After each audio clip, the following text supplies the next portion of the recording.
Charlotte Chamadan, and following Charlotte's talk, I'll ask Kathy Hammond to come forward, and she's going to moderate your next session. But I mentioned that Charlotte Chamadan, Mrs. Chamadan, is a trustee of the House Research Institute, and presently, in the past couple of years, has served as our secretary, and which is an important role she plays. Now, I'm looking at Charlotte because Charlotte has had a profound hearing loss. You would know this, so I'm going to tell you, since early childhood. In fact, she's been a patient of the House Clinic for a lot of, how many? 60 years. Well, I wasn't going to tell you that, but 60 years. And she is an advocate for hearing loss. She is a nationally recognized speaker, goes all over the country on speaking, and we're just very privileged to have her part of the House Research Institute, and I think you'll be privileged to have her as a speaker today. Charlotte Chamadan. Thank you. Good morning, everyone. Say good morning to me. Okay, this is a hearing audience. That's what I like to know. I wanted to just give you a few minutes with a brief story about self-advocacy. I learned a lot of lessons about self-advocating for myself as a deaf person, but I think the most important of my lessons came about 3 years ago when I was diagnosed with sinus cancer. So I had cancer here in the carotid artery, and not carotid artery, the cribriform plate. There was cancer, and then cancer in the left upper sinus cavity. Scary to have cancer, right? But that didn't scare me nearly as much of the fact that how was I going to get along in the hospital without my hearing aids and be all puffed up and have to not see very well. Well, as it happened, the doctor that I had was very much aware of my hearing loss, and he was great in dealing with me because my surgery was to pull my face off, basically. So the incision was ear to ear, pull my face off, take out the cancer, put my face back on. Now, those of you who knew me before the cancer would have to agree that I look so much better now, don't I? Yeah. Here's what happened. The morning that I was being wheeled into surgery, my doctor, who was just so aware of deafness issues, took his face mask off so that I could lip read. Now, you know those things doctors wear. Don't they drive you nuts if you have to lip read? Yeah. Think about it. So he took off the face mask. He leaned over me. I'm on the gurney. He said, "Is there anything you need to tell me before we get this started?" I said, "There are two things. First one is, take out all the stuff you have to take out and then put everything else back where you found it." Now, what I learned from that is after 10 hours of surgery, I came out looking like a cross between Humpty Dumpty and that picture of Benjamin Franklin on the $100 bill where he has no hair here but just a little hanging down. That's what I looked like after surgery. I had 8 days in the ICU, and the best part about that is that the hospital allowed me to have 12 of my friends live with me on different shifts for all of those 8 days. So 24/7, I had somebody in the hospital with me because I couldn't wear my hearing aids. I would have infected the incision and so forth. So I was totally without help.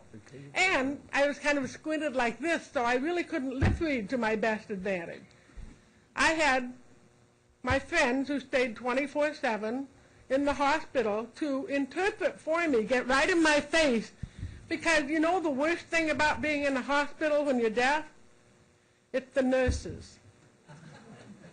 You ever see a nurse stand still? They're running all over the place they're poking needles in you, they're, changing your sheets, they're doing everything else, but they're not standing still so you can look at them and lip read. It's like watching television when there's shows when people walk all over the place talking and you're kind of trying to lip read them.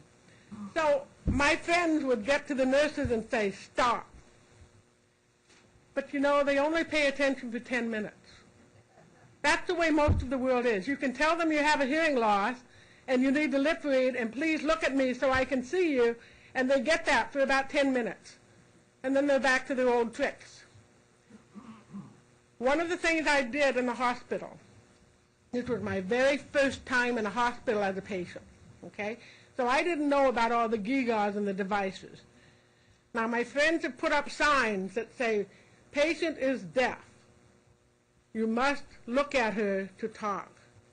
Because I wasn't going to let them do anything to me if I didn't know what they were doing. That's self-advocacy, all right? Now, I looked over to the side one day, and there was this device hanging on the side of the bed, and I'm a button pusher. If I see something with buttons on it, I'm going to push it.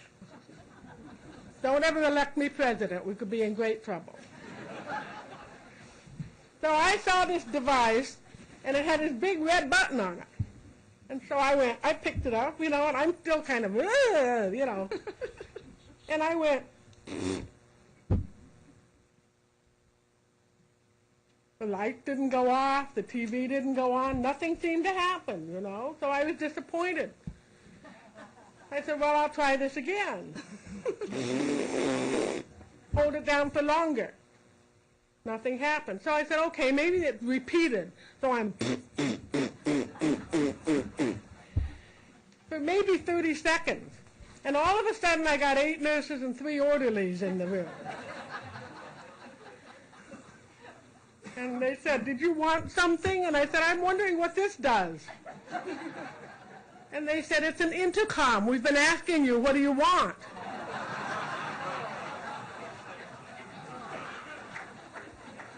I said, well, welcome to the real world, idiots. I'm deaf. I can't hear an intercom. Ow. You mean if you hit the button and we talk to you through the intercom, you don't know we're responding? Now you get it.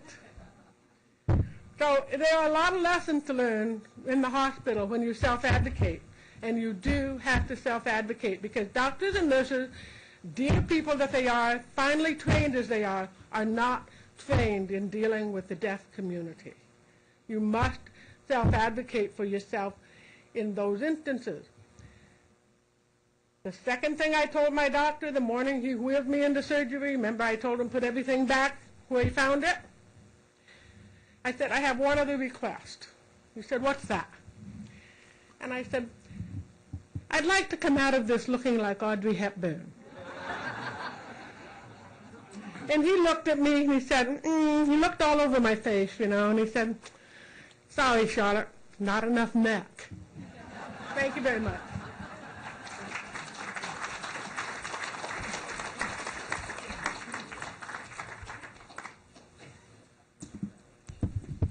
Okay, well, hello everybody. My name is Kathy Hammonds, and I work here on campus with students in disability services and programs, and I coordinate services for our deaf and hard of hearing student population.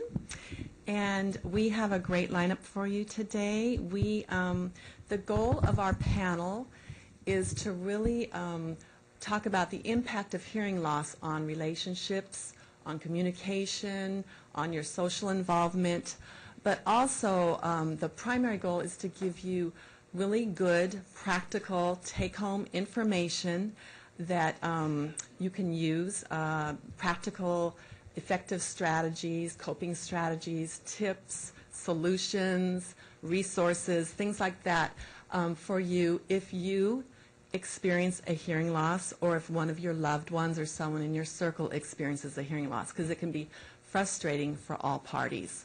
So, and our panel consists, I'm going to just briefly say, I'll give a more introduction later, but we have Dr. Aaron Hagedorn, who's done recent research on the impact of hearing loss on how it impacts your social involvement. He's going to talk about that. We thought it imperative to have 1 or 2 individuals who has a hearing loss so they can talk from their experiences and bring that expertise to the table. So we have Dr. Allison Freeman and Dr. John Orr for that. And then we also have Dr. Erina Kachatorians, and she is a clinical audiologist, and so she's going to bring her expertise to the table as well. So we're going to start with Dr. Hagedorn. He's a clinical assistant professor here in the School of Gerontology at USC, and he currently teaches a class called Technology for Enhanced Aging. It sounds very interesting. And he's going to just set it up and kick off the panel and talk about his recent research in terms of the impact of hearing loss on social involvement.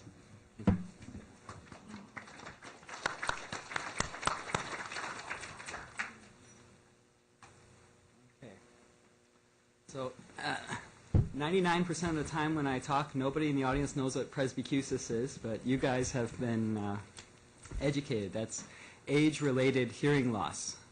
And this is a very common issue.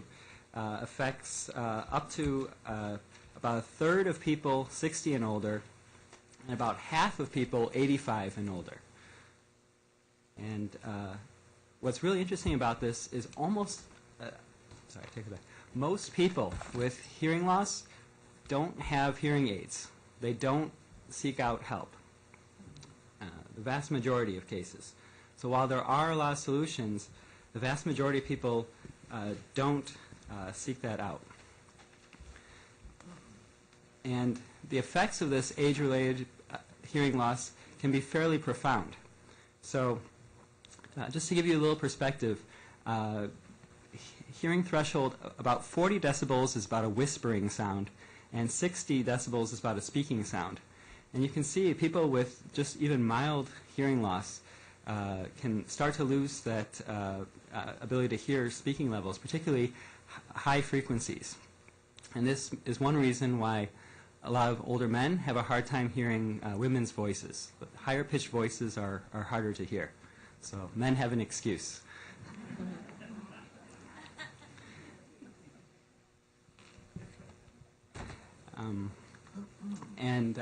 There was a survey done by the National Council on Aging of over 2,000 people that looked at people with hearing loss and what side effects that had.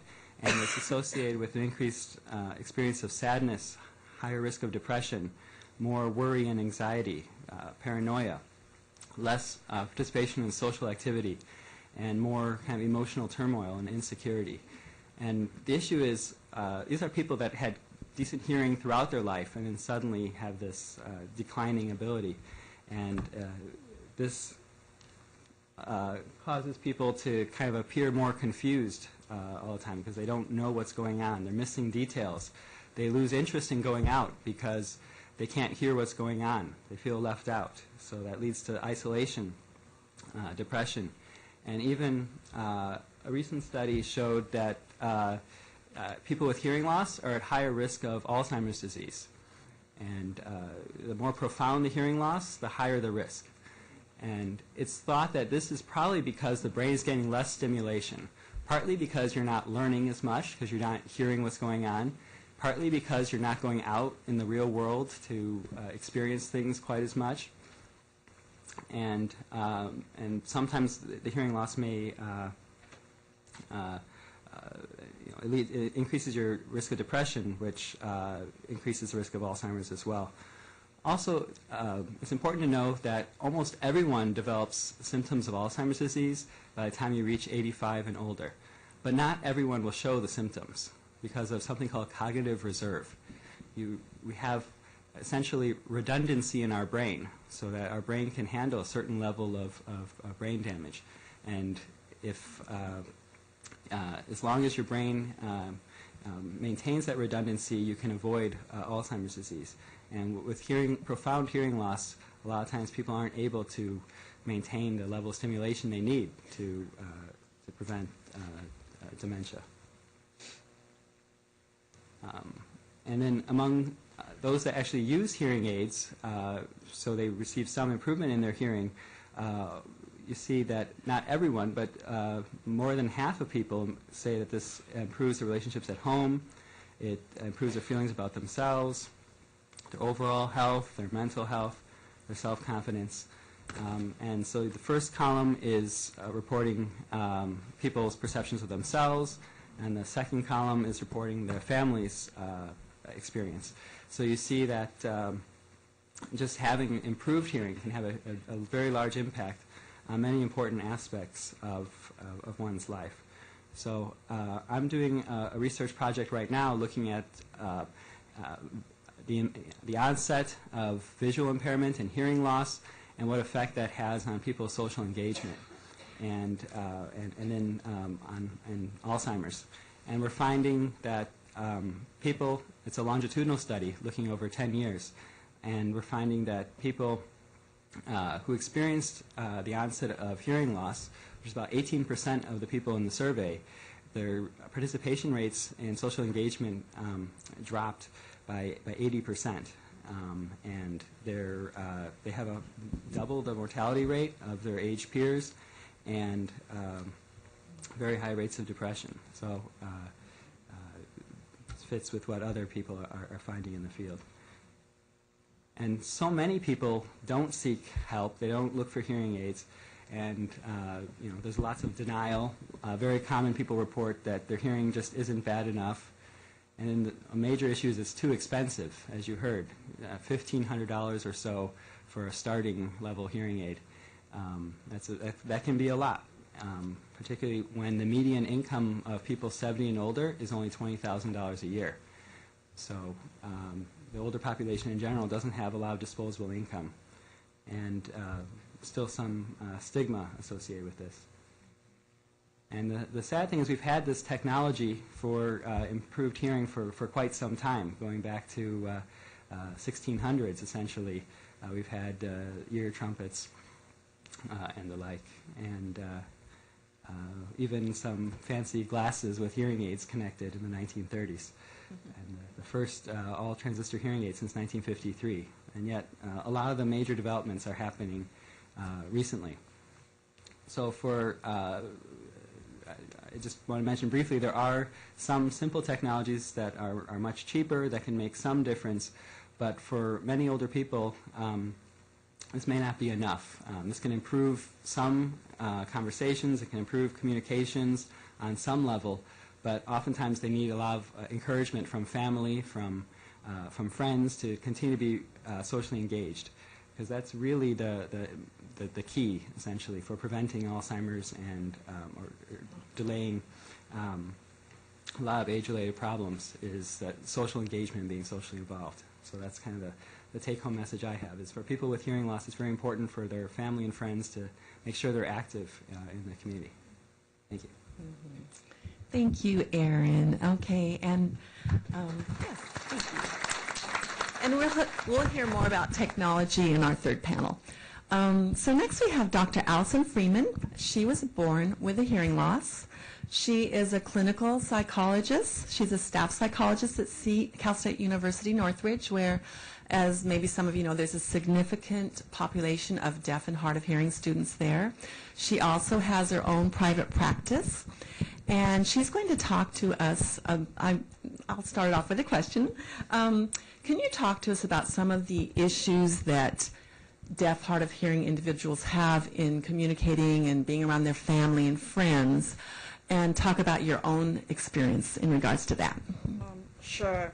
First of all, thank you for inviting me. It's a pleasure to be here. I want to start off before I answer that question with something that you said was very, I think, very telling, and that is I did. I grew up with a hearing loss. I was born, but they didn't diagnose me until I was 3.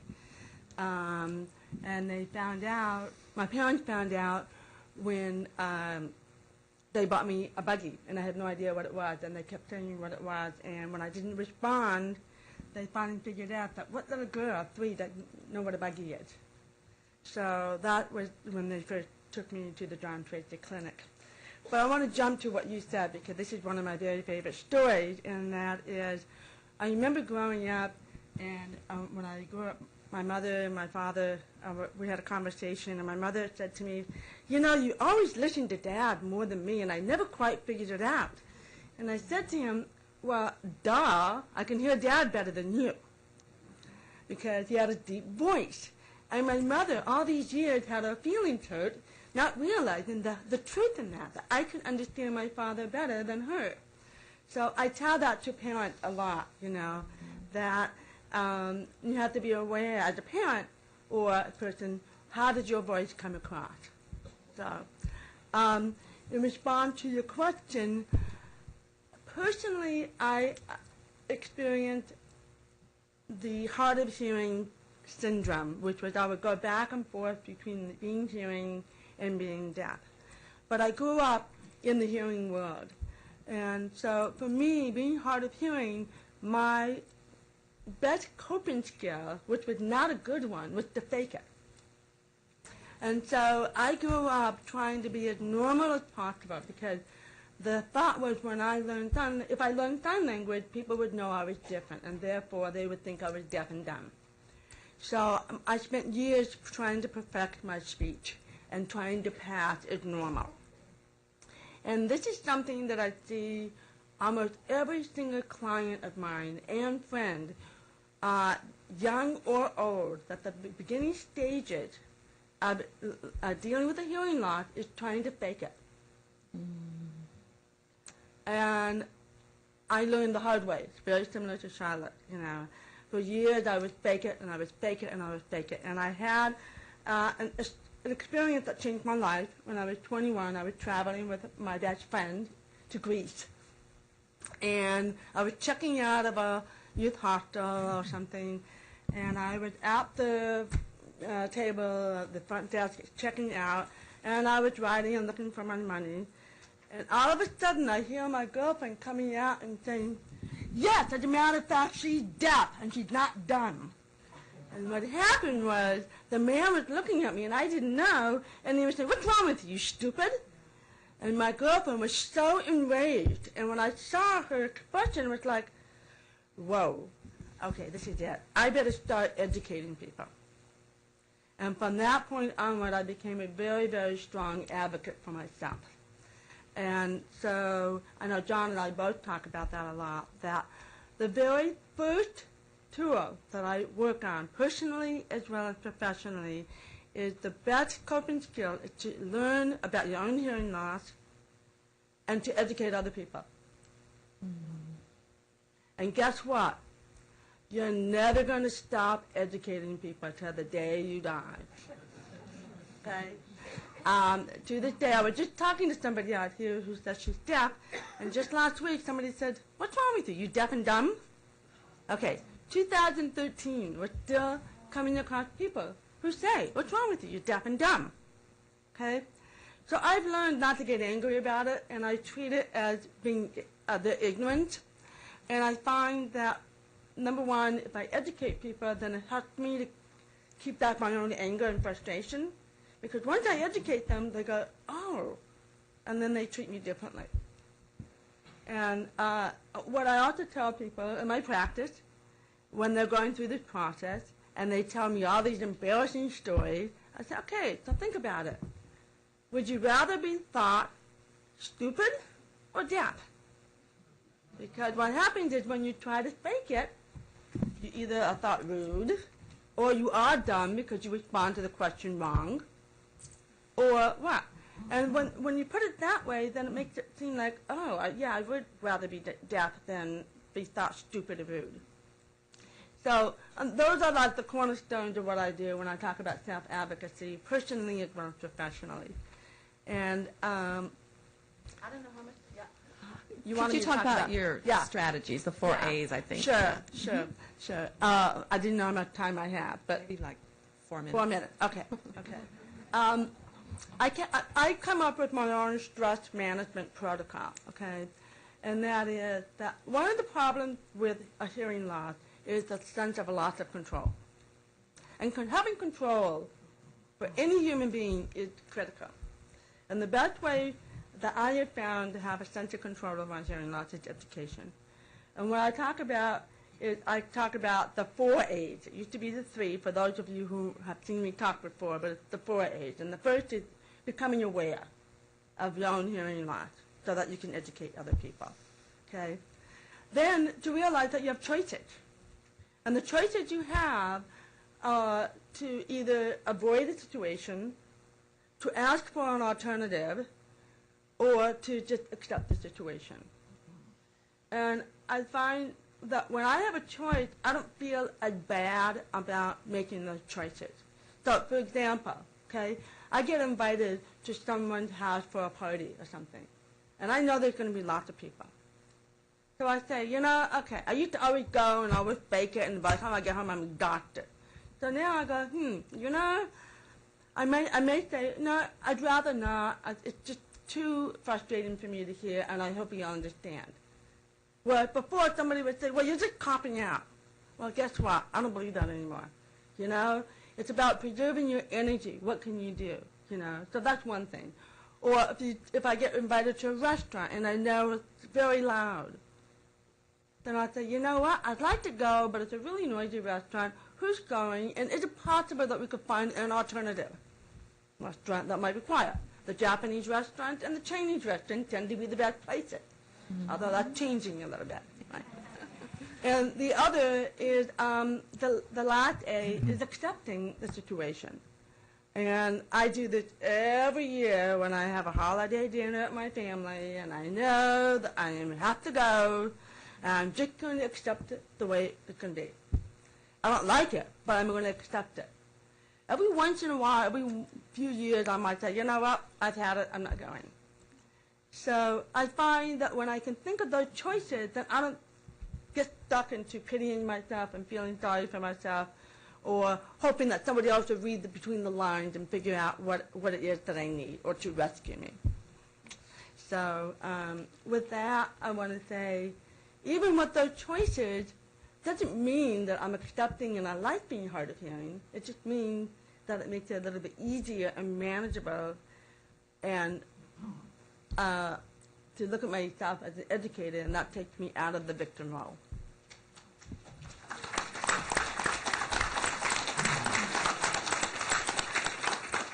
Thank you so much. That was great. Next we have Dr. John Orr, who also has a hearing loss. He acquired his hearing loss later in life as an adult.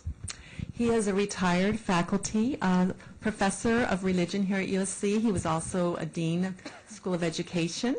He is the past president of the Retired Faculty Association, and he's involved in a lot of community stuff. But so I want to ask you, John, to talk a little bit about self-advocacy in dealing with your own hearing loss, and what are some things that really helped you on your own journey? Well, thank you. For those of you who are insiders here, my hearing loss is moderate to profound, which means that from my own inner experience, I really feel being someone with hearing loss. I depend on my hearing aids. It took a long time for me to realize that I had a real problem. Looking back, I'm surprised how long it took me. But at some point, I realized that fear was building. I just didn't know how far this hearing loss was going to go. I didn't know whether on the way to the grave I was going to be in some period where I couldn't hear anything. And so I decided it was time to get going. I had to decide, or I wanted to decide, that I refused to give up the things in life that I enjoy. I just refused to withdraw and whine.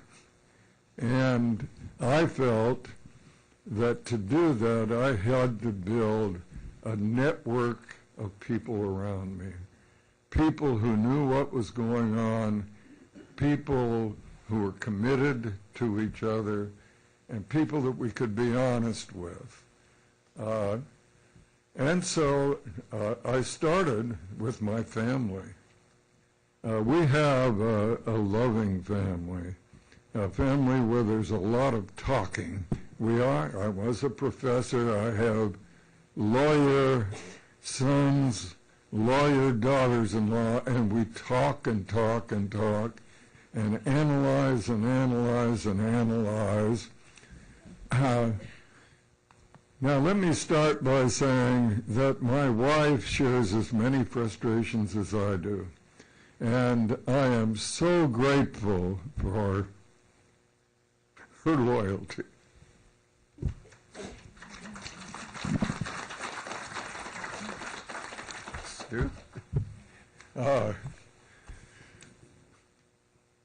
One day in Palm Desert, we decided it was time to have a family meeting. We got, excuse me, I'm not crying, I've got. Congestion. I won't. We decided to have a family meeting, and I told my family what I was experiencing. And then after that, we talked honestly with each other. I pointed to one and said, "You mumble. You talk too softly. You talk too fast. You talk over each other and you interrupt each other. And most of the time, I don't even know what's going on."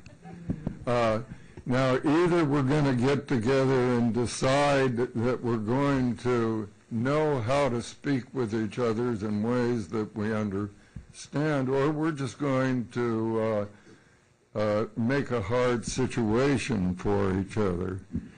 Now, people forget in our family that we decided that. But I'll tell you that over the years, there's been a significant difference. And people are trying. People are trying. And we do. Agreeing to speak to each other and knowing how to speak to others has really enriched our family life. I found I needed another community that I hadn't had before. I have been dealing with audiologists, but they are not people who experience what I experience by and large. They help me profoundly, but they don't share my experience. And I need a community of people who share my experience and who are willing to talk to each other about what they've learned, how they can handle issues, how they can negotiate experiences. Now, I never expected to join the Hearing Loss Association of Los Angeles. That was not a kind of organization I normally join, but it is with great gratitude that I participate now in that organization. These people have wonderful programs. I get a lot of information out of those programs. And these people have ways of helping each other out, sharing experiences. Every night in my bedroom, I turn to the Yahoo discussion group. And it's like a great pipe of communications that flow through my bedroom. There is information about loops and hearing aids that are way over my head. There is discussion about how beautiful you are, Lindy, how happy birthday. And because I'm a university professor who's uptight, you know, I get a little jumpy with that. But every once in a while, something comes up where I learn a great deal. Let me give you an example. About 2 months or so ago, Thelma, my wife, said, "Well, maybe if you're progressive, you ought to learn lip reading." So I went on Yahoo and I said, "What do you think about that? Do you think I should learn lip reading?" And what came back was a highly realistic assessment about lip reading being maybe more an art than a skill, and don't expect too much. It's hard to learn how to lip read, and at the best, it may not help you along. Now, isn't that remarkable? to have your friends tell you the truth and have the answer come back in this great pipe that flows through your bedroom. What a help. What a help. I also did need a skilled audiologist as a part of my my support group. I needed that kind of help over and over and over, more and more and more. And I will have to say that through my 20 years of hearing loss, I haven't quite known fully how to be served by an audiologist. I've had to learn, and frankly, going back the other way, I have had a hard time knowing whether I was being served well by an audiologist. I haven't known, for example, whether the hearing aids that I was prescribed were the best ones for me, for my needs. I haven't known really the capacity of a little instrument like that as the technology has gotten better and better. I haven't known how much I should be helped or can be helped.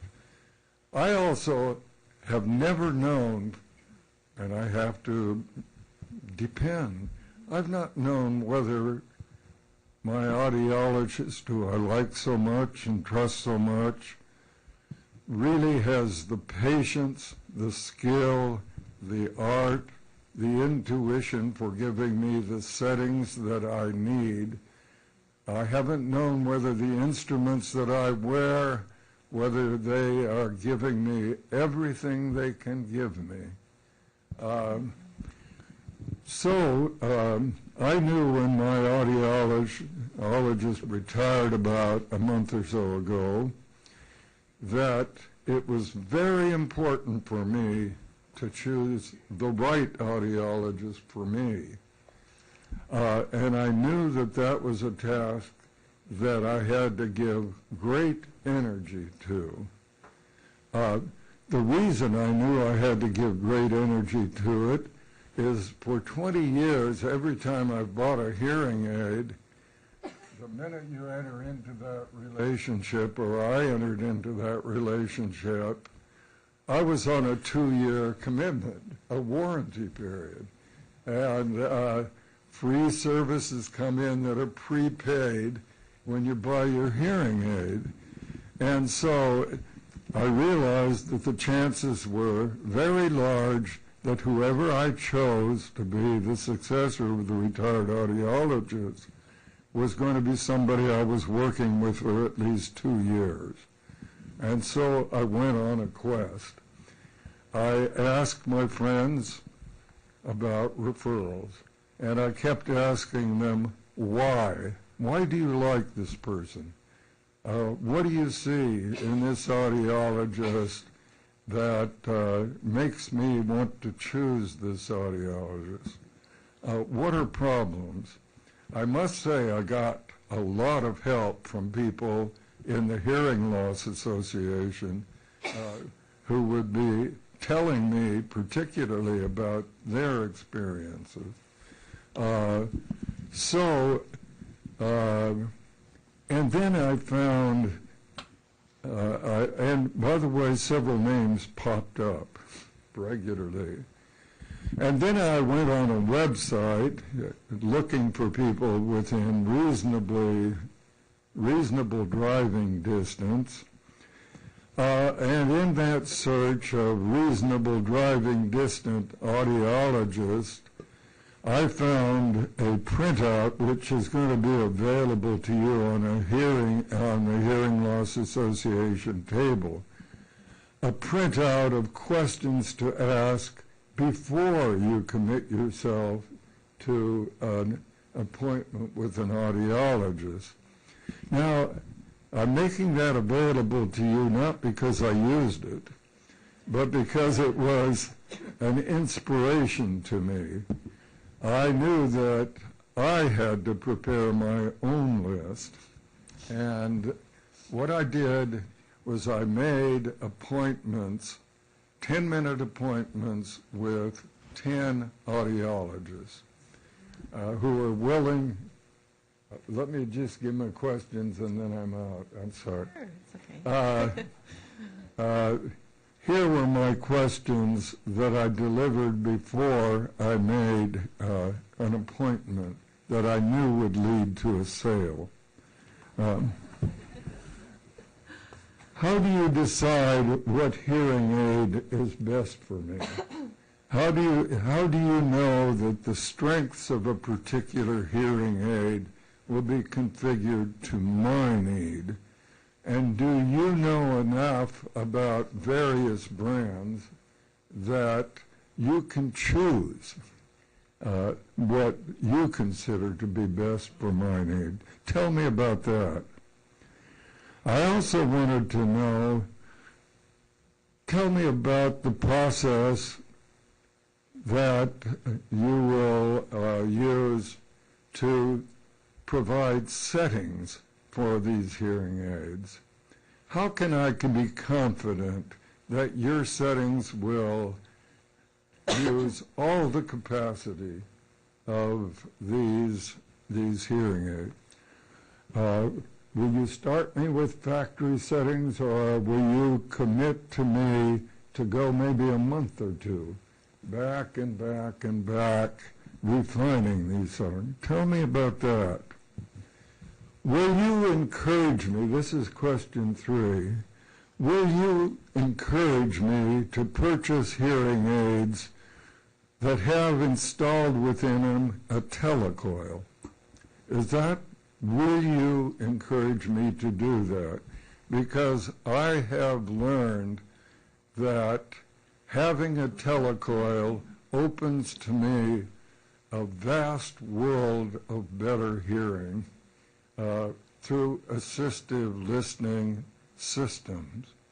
And so many audiologists do not encourage people to purchase telecoil.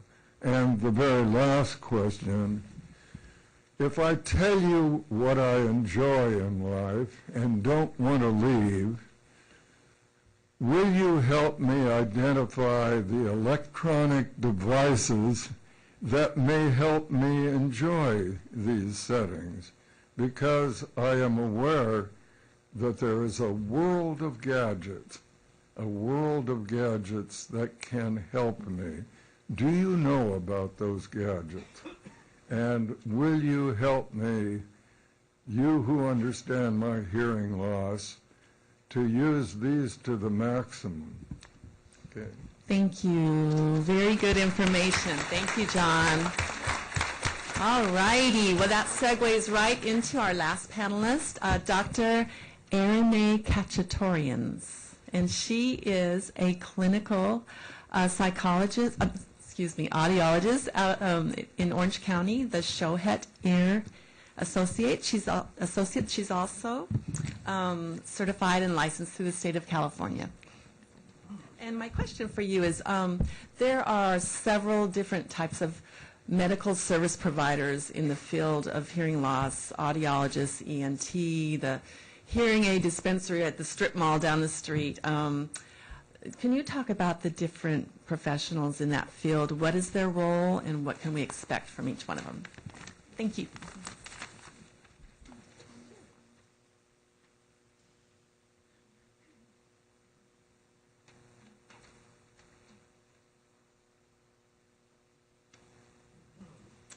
Good afternoon, everyone. Can everyone hear me all right?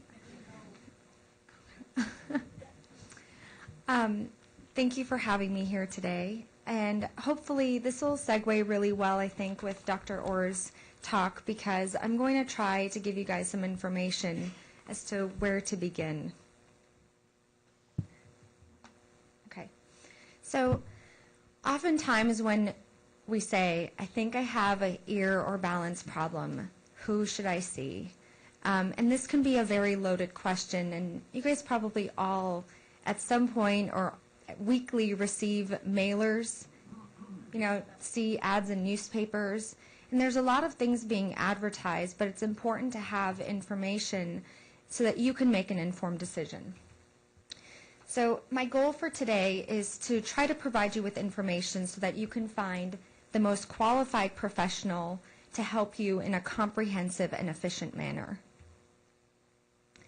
So some factors to consider is, first of all, do you know what your problem is in terms of, as it relates to ears and your balance system? And sometimes identifying that whether or not there's a problem that relates to your ear system, you may need the help of your primary care physician, and they may direct you there. But if you already know, then you have to kind of ask yourself, what's the type and severity and reoccurrence of my problem? Do I want a very broad, or do I want a more narrow treatment or management options presented to me? And then in terms of choosing what professional or provider to seek help from, you want to think about the specialties and subspecialties that they have, their education and training. And again, as I mentioned, you may want to talk to your primary care, and they may direct you. And, there comes insurance, and you might be restricted in that sense. So talking to your primary care can also be beneficial. So first, I'd like to touch on ear, nose, and throat or otologist. Which one of the two should I go see? Briefly, I just want to talk about education and training. So both professions, so we have otologists or neuro-otologists are specifically trained in ear. All they do is ear and balance system, whereas an ear, nose, and throat or otolaryngologist specialize in ear, nose, and throat. So both specialists, have an MD. They've had 1 year of general surgery. They've done a 4-year residency program for otolaryngology, and they've also passed their board exams. The difference is that an otologist goes on to do another 2 years of fellowship training specifically on otology versus an ENT who will begin to practice from that point on. So, and you guys had a wonderful presentation this morning from otologists and audiologists from House Ear Clinic. So I'm not going to go into too much of the different disorders of the ear or balance system, but just so you're aware, ENTs typically, because they see nose and throat issues as well, they typically tend to focus on more uncomplicated ear problems. So if you have hearing loss, dizziness, outer and middle ear infections, if somebody needs a tube placed in their ear, and most of the time they do refer out to otologists for more complex cases or unresolved issues. So if there's something that's reoccurring, typically they will refer out to an otologist. Depending on insurance, sometimes ENT is one of the stepping stones that you may need to go to before you can see an otologist. So again, some of these disorders up here you guys saw in the presentations earlier, but otologists are specialists that are going to treat adult and pediatric populations. And again, you would always check to see what the particular otologist specializes in, but some of these are hearing loss, sudden hearing loss. So that was, I think, brought up earlier. And sudden hearing loss can be treated with either oral steroids and sometimes it's recommended or it's an option where you receive an injection through the eardrum, and that steroid is better absorbed or more quickly by the inner ear that way. And that is something that an otologist would do, but an ENT would not necessarily offer.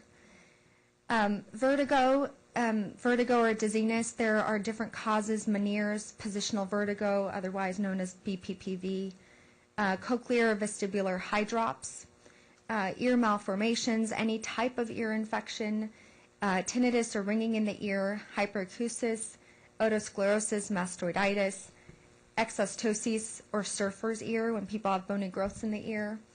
And then they do all the implantable devices for hearing rehabilitation, Baha cochlear implant, middle ear implants. And then they also will do facial nerve disorders and ear and skull-based tumors. So this is a very comprehensive ear care you're looking at. Okay, so now this is kind of what Dr. Orr was touching on as well. So should I choose a hearing aid dispenser or an audiologist? When you look at the education and training of an audiologist compared to a hearing aid dispenser, an audiologist will, if they've graduated after 2008, they have a doctor of audiology. There are audiologists that have a master's degree, and that's fine as long as they graduated prior to 2008. But the doctorate degree is a 4-year program after an undergraduate program, and there's a required externship, there's required supervised clinical experience, and as well as, passing a national board exam. And then in the state of California, you do need to be licensed, and if you want to dispense hearing aids, you also need to take another written and practical exam. So an audiologist at their office would have a license from California that would either say dispensing audiologist or it would say audiologist. And then compared to a hearing aid dispenser, what's required is a high school diploma, and they also take a state exam where they receive a license that allows them to dispense hearing aids. When you look at the types of services that are offered, hearing aid dispensers will typically do a diagnostic hearing test. So they'll do your regular hearing test and they'll check your eardrums. They may also do some speech testing, and then they kind of help you select, prescribe, and fit you with hearing aids. They will also do custom earpieces or assistive listening technologies. So if the primary concern is hearing loss and that's all that's going on, then dispensers are available to consumers or patients. Audiologists provide a much more comprehensive both diagnostic and rehabilitative services. The comprehensive, there's comprehensive hearing tests. That's the one where you're in the booth and you have your hearing tested. And then there's also neurophysiological testing that is sometimes done either by the request of the audiologist or the otologist that provides us with more objective information to help us diagnose the true cause of a hearing or balance problem. There's also balance testing that can be performed, and then central auditory processing disorder. Not all audiologists do this, but it is part of our field. In terms of rehabilitation, as you heard the audiologist this morning discuss, there's hearing aids, there's extended wear like the Lyric that she talked about, and then there's daily use. So only audiologists can provide the extended wear device. And then, of course, all the implantable technologies. So people with more severe to profound hearing loss who may benefit from a cochlear implant, and then middle ear implants as well. We also will do tinnitus therapy or hyperacusis therapy, and the other items such as custom ear molds or assistive listening devices as well. So my take-home message is that we want you to seek the most qualified person to help you with your needs.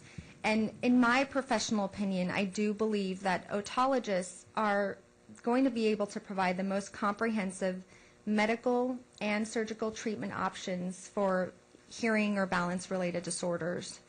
And I do believe also that audiologists are going to provide you with the most comprehensive diagnostic and non-medical management options for hearing loss. And, quite frankly, it's a lot to take in, and I know that those mailers come in very, very often, but what I would encourage everybody to do is if you're at that point where you need to make this decision, as Dr. Orr has done, I commend him for spending that amount of time to interview his audiologist, because there's good audiologists and there's also not so great audiologists, and you want to find somebody that you're going to feel comfortable with, that you feel that they are compassionate and truly care about helping you, whatever it is. To most of the time, it's to hear better. And so do your research, and if you need to go out there and do an interview, please do, because I find that some of the most successful hearing aid patients that I see are the ones that came in with a list of questions and really asked me about the technology and went into detail. And we do have those handouts about questions to ask, and there's more information there about more specific situations. But that is what I would encourage you to do. It can be overwhelming, but it's a really important decision because it is medical. It's, part of your head, and you want to make sure that you take good care of your ears. Thank you. Thank you. I definitely learned something. We are pretty much out of time. I'm thinking one question, maybe two, from the audience. Or Jeanette, you want to come? Okay. Are there any questions for our panelists? I think we should be able to ask a couple questions. We've got boxed lunches they'll hold. That's right. Right. Thank you. So, Susan.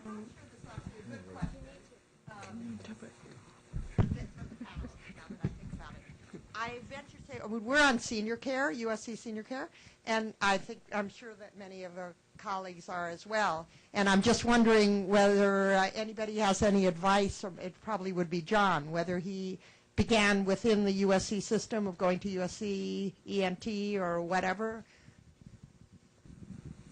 Would you repeat the question? Yes, her coverage is through senior care, correct? Excuse me, the monitor's not working for the panelists, so he didn't see the question.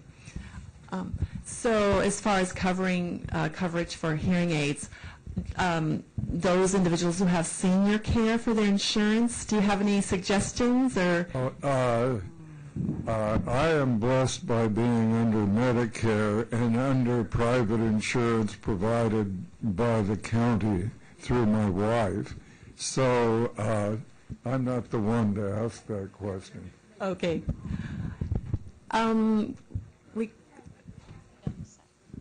Okay. Back here in the back. Oh, Yeah. Dixon, go ahead. Okay. One question. Tinnitus or tomatoes, whatever it's called, can it be partly managed through diet? I.e., I've heard some of the things I like best of all, like coffee and red wine, are really not good for tinnitus, but they really are great. Are there other dietary things that can be that the disease can be managed that way? And let me repeat the question because the monitor isn't working up front. So can tinnitus be managed through diet? Does diet have any impact on that? If Dr. Yeah, sure. In the type of, comprehensive therapy that we'll provide is, when we have a patient with tinnitus and they're being evaluated to determine the kind of the effect of it on their life, we also talk about all the things that someone is doing in their life. And we always promote a healthy lifestyle, whether it be, it's the lifestyle in terms of exercise, but also healthy eating habits.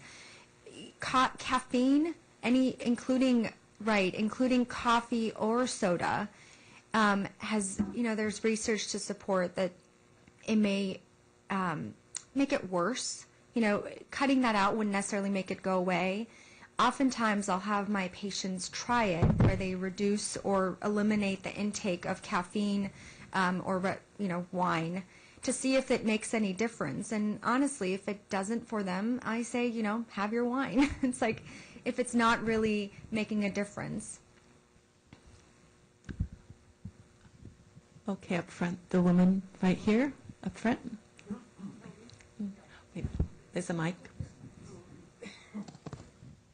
I have a question. I do have a hearing aid, and I was told that it's important to use it every day, and there are times when I have not used it every day.